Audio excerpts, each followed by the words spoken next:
India اس خطے میں اپنے اس نیبرہڈ میں، اس خطرناک نیبرہڈ میں ایک نیو نارمل سیٹ کرنا چاہتا ہے. اور نیو نارمل یہ ہے کہ اگر ہمارے خلاف ہمارے جو مقبوضہ علاقے ہیں جو ہم نے زبردستی قبضہ کیے ہوئے کشمیر، ان مقبوضہ علاقوں میں کہیں بھی اگر کوئی دہشت گردی کا واقعہ ہوتا ہے تو ہم اپنی مرضی سے بغیر کسی ثبوت کے، بغیر کوئی وقت ضائع کیے اس کا الزام پاکستان پہ تھوپیں گے اور اس کے جواب میں ہم پاکستان پہ حملہ کر دیں گے، چڑھائی کر دیں گے.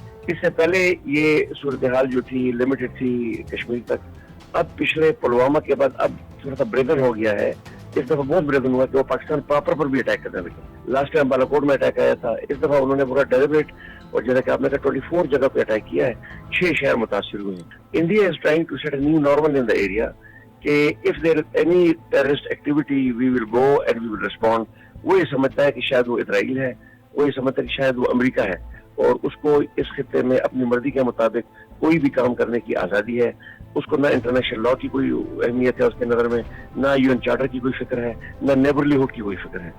This new normal is dangerous اور اس نیو نارمل کو کسی بھی صورت میں پاکستان کو اس نیو نارمل کو سیٹل ہونے نہیں دینا چاہیے کہ ہمارا رسپانس جانا چاہیے اور ہمارا رسپانس اگریسو طریقے سے جانا چاہیے. ہمارا رسپانس تھوڑا سا ڈسپروپورشنیٹ طریقے سے جانا چاہیے جس طرح کہ بالاکوٹ میں گیا تھا.